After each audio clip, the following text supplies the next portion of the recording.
Hello, everyone. Today we are here talking about things that we want brought back to Walt Disney World. I'm Steve Porter. Joined today with me is Ryno Clavin. Hello. And in the back is Craig Williams. Hello.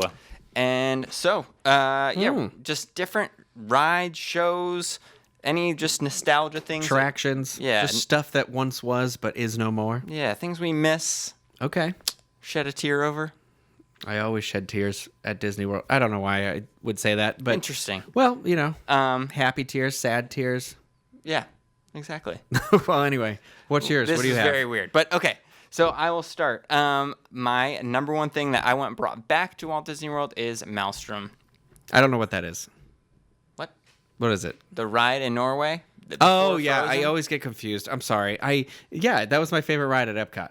Yeah, sure. and the Trolls. Yeah, well, the Trolls were awesome, and it just was about Norway culture rather than Frozen, which is just about a movie franchise, which is extremely successful. And I understand for young families and children that love that movie that I'm not bashing the new ride because there is a place for it. I just think you don't think that Norway Pavilion was the place for it. This is my personal. Just for me, I would rather have Maelstrom because it's about Norway culture and.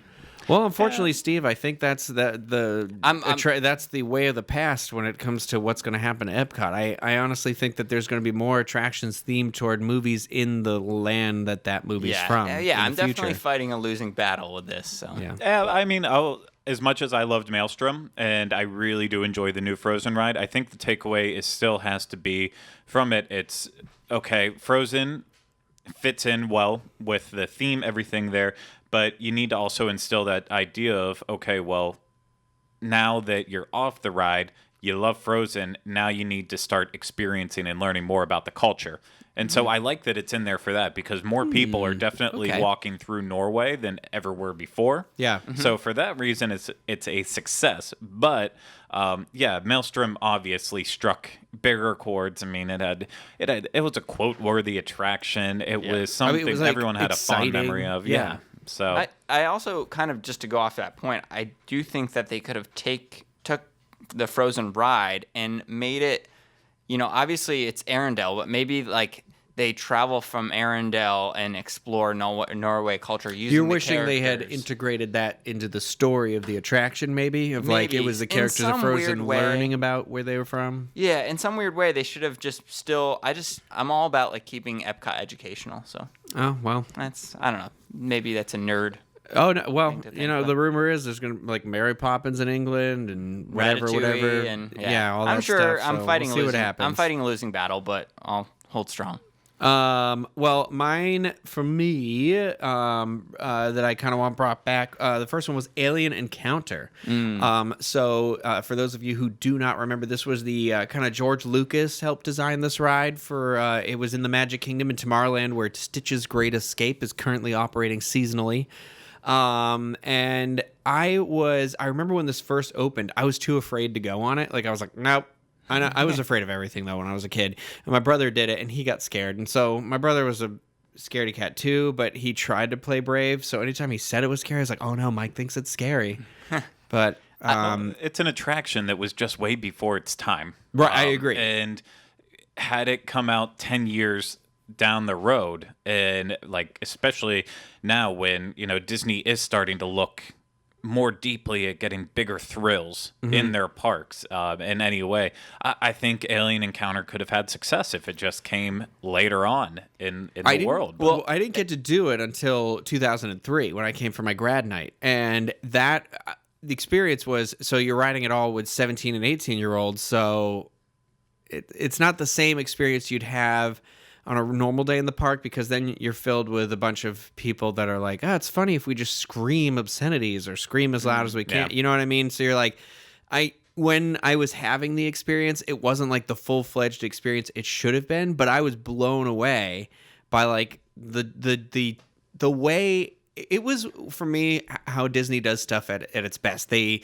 take the elements around you and manipulate your mind to think that things are happening in a way that aren't actually happening. So, for example, the alien, this effect. What? It was done really well here, but then when they tried to do Sounds Dangerous with Drew Carey, then that whole concept was taken and just like beat to death. Yeah. Well, my thing was, the thing I loved the most was when they teleported the alien in and he shattered out of the tube. Yeah. So it felt like the glass broke in your face because it was like this big explosion and stuff blew at you, and like the next thing you see is a shattered glass tube with the alien, and yeah, and then unfortunately Sounds Dangerous. Gosh, I forgot. Please tell me that's not on your list. But No, I love Drew Carey. I am a big Drew Carey nut, but what a bad attraction. I remember the last time I did that. It was still here when I moved here in 2007, and I remember it was like 2007 or the beginning of 2008, and I did it, and I was like, "What is this?" Like, you're just sitting in a dark room with headphones on, and like, "Ooh, there's a bee in your ear." Like, I don't know why bees move like that, but. Yeah, so for me, Alien Encounter, like if they could somehow just get rid of Stitch and turn it back into Alien Encounter, I'd be thrilled.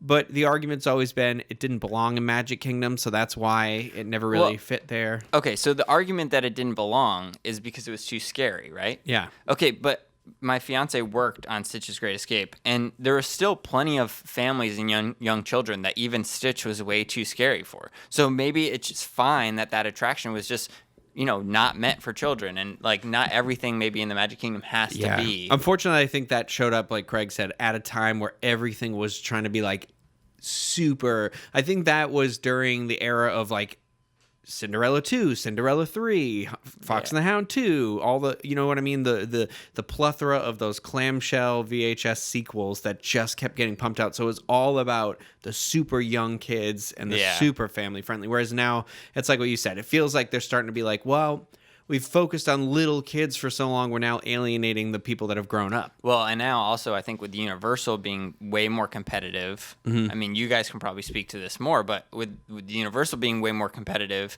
they actually have to say, wait, we're going to be losing a demographic here if we don't do something about this. Exactly. What about you, Craig? What do you got? My first one that I'll talk about, I am going to go with some classic Epcot, and I know most people would want to jump to putting Horizons on their list, but my actual first one is World of Motion. I love the World of Motion. Just I don't everything. know that I remember this. You don't? No. Oh my What gosh! did you do? So World of Motion was the look at transportation. Obviously, Epcot when it first opened, Spaceship Earth's about communication, imaginations, delving into where was it imagination. located? It's located where Test Track is right now. Same Okay. building. Yeah, same exact building, which is really gutted pretty much entirely. There is still one wall in there, because I know from my Test Track training, we went through and they showed me there's only like one piece of wall that still exists from when it was World of Motion. But no, it just looked at the history of transportation all the way from the beginning, creating the wheel throughout. Oh, I think I remember this. And the best part was the iconic start of the ride. It started out by moving up this clear tube that's kind of like in the or just not a tube, but like an open enclosure. So you start the ride, and from the outside you can see all the ride vehicles, the Omni movers, moving up and around, going into the show building. That's and really cool. It was one of those things you stood from the outside and looked at it like, I need to go in there. I need to see what's inside. There wasn't that mystery that other attractions have, because you see exactly what it's doing. Kind of like, There's like an intrigue that pulled you in. exactly, yes. There was a weenie to it of sorts. So and it was just good old fashioned Epcot fun, like there was back in the day. So I really don't remember this attraction. I don't even know if it was before my first visit, but wasn't there just a ton of audio animatronics in there too? yeah, there was a lot. So the most famous one, kind of that people still know from today, they still make, like they've made it into Vinylmations and stuff. There was the Sea Serpent coming up to I want to say Magellan, and like From that Eureka's kind of- Castle? What? Oh, Why the are you bringing Explorer up Magellan. We are doing a show on Disney, not Nickelodeon. I just thought maybe that dinosaur was in there all of a sudden, or dragon, whatever he was. No, but dragon, just right? filled with animatronics. Great message going along with it. It was between that, Spaceship Earth and Horizons, and I guess original Journey into Imagination. That classic Epcot just packed a big punch, but it must be my test track bias that I would want World of Motion to come back more than anything else. That's kind of seems like, of the rides that you just mentioned, it seems like the forgotten original Epcot ride. Like, everyone remembers Horizons and everyone remembers the original Journey to into Imagination, but a lot of people don't talk about it. And I'll argue that it was also the one, I think it's the one that would have had the most legs still to this day. Perhaps, a lot of people would probably say original Journey into Imagination just because of the nostalgia factor and wanting to see more Dreamfinder and Figment together as a team. But I think World of Motion still could have had a place to this day. So. Very cool. All right, I'm going to move on to my next one. I love the Main Street Electrical Parade in the Magic Kingdom because it reminds me of my Disney College program and just the classic music. It's a classic staple of Disney parks to me. I don't dislike this parade. I'm not a big parade person to begin with. I should say that. But I did catch this. I was watching it, when I was just in Disneyland recently, and I don't know what it is. If it's just the air at night in California, you know how it is. It cools off at night there. Here, it kind of still stays humid and sticks with you a little bit, and it just seems like brighter. It probably got a little bit of it did cleaned up when it got brought over there, and that's probably why I was like, oh wow, this looks like brand new when it's over here. It seems like the sun in California is not damaging the stuff as quickly as it does here, and that's not to say I'm not putting down Disney World in any way by saying that. It's just a matter of that's how it happens here. The sun bleaches that stuff really quickly. That's how it is in Florida. Yeah, but I don't know. This one never really wowed me. For me, but I do like the idea of having a nighttime parade that's very lit up because I loved, what was the Spectra Magic? Yeah. My grandma really liked Spectra Magic. When I was there with her last time, that we went to Disney, which would have probably been I don't know, 6 or 7 years ago. I don't know, but whenever, I think Spectra Magic was still here then. Yeah. Spectro Magic. I'll just throw it out. That's on my list. Spectro Magic ended in what year did I move down here? 2010. 2010. So, okay, because I'm thinking I think this was 2008 that I was there with my grandma, and so I know that she'll want to, when she comes down later this year, that she's gonna want to go and see a nighttime parade that lights up or something. I don't know that that's obviously not gonna happen, or I'm gonna have to create one in the parking lot or something. You're just gonna have to wrap Christmas lights and just run around. I'm gonna take her to the water pageant, and there you give her something. But I remember her being very fascinated by that. So I have that fond memory of that, but I don't know.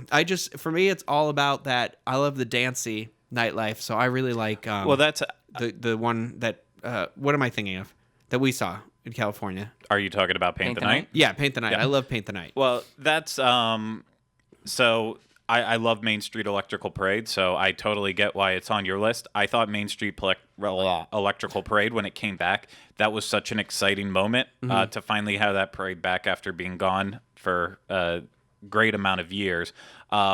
It had an energy, it had a vibe, and it ran way too long in Magic Kingdom over and over again. And eventually it will outrun its course in Disneyland as well, too, and they'll get tired and bored of it again. But unless they don't let it go that long, which is very possible. It could get shipped somewhere else. I think that's maybe where my feelings are with it. It's just like these nighttime parades. It seems like they kept the one for beyond its... And I will say Spectro Magic got dull, seeing it time and time again after.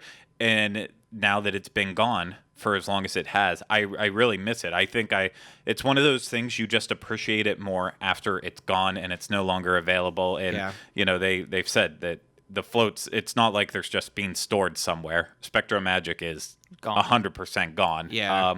So they would have to completely rebuild everything in order to bring it back. But I don't know, something about Spectro Magic just felt like it had this late 70s 80s charm to it, and 90s I know it takes 3 different periods, but it just felt more Walt Disney World to me than Main Street Electrical Parade ever has. I can see Main that. Street Electrical Parade feels very like, I love Disneyland, and it feels like that gives you the vibe of Disneyland, and it gives you that warm sensation from there. But Spectro Magic felt always to me like this is Well, Walt do you think Disney World. Do you think that we have that feeling because we saw it when we were kids here? Because I have like that memory of kind of like seeing it when I was younger. Because I remember all the white lights that turn into the colorful lights. You know what I mean? And that I did always love that whenever that would happen. That switch, you know. I see what you're saying though, Craig. So one was more like the charming parade being electrical parade, and one's like the more grand, bright Elegant. parade. Yeah. Like, yeah. Oh, it had a massive amount of energy to it. Between the music, the changing of the lights, like the creepy characters that they had riding on the balls with like the weird hair. I don't know what they were. Yeah, and I don't. There was just a different energy about it, and it's definitely it felt like that embodied everything about Walt Disney World. And I did see Main Street Electrical Parade there when I was like 13. It was when they brought it back after it left Disneyland, and it came for like 2000 and then stayed for however many years. But so I have fond memories of watching the Main Street Electrical Parade in Walt Disney World too. So I can't say that why I'd rather have Spectro Magic back. I can't say that it's a nostalgia thing, because it's both. They're both very equal. It's just one embodies classic Disney and one embodies Walt Disney World to me. And I want the Walt Disney World one back. I can see that. I mean, I'm not gonna take back my thing because I'm not, it's still for nostalgia reasons for my college program. Good. That is a very good point. I think what you said is very valid. Oh, thank you. I do hope we get a nighttime parade though. Yeah, back hopefully. because I do miss the idea of this like light up. I always enjoyed the evening parades more than the daytime parades. Like daytime parades, I never really care about that much. Sometimes I do. Like I really enjoyed the Soundtational one at Disneyland. But it was high energy, you know what I mean? And there was a lot of dancers, a lot of stuff like that. And I understand that it's a different area, it's a different place. The temperature's different, the humidity is different. All this stuff factors that add into like the parade route's longer. Can you keep as many people going as long? I think part of that is at night Disney can do more, obviously, with the lights. Yeah, So there's more. It's more of a production. There's more to work with. Yeah. So Well, but speaking of nightlife here, my next one was mannequins. Specifically, it was I said Downtown Disney Nightlife because I'm not hoping for I'm not going to be one of those people that's like bring back the old Downtown Disney because it didn't work. You know what I mean?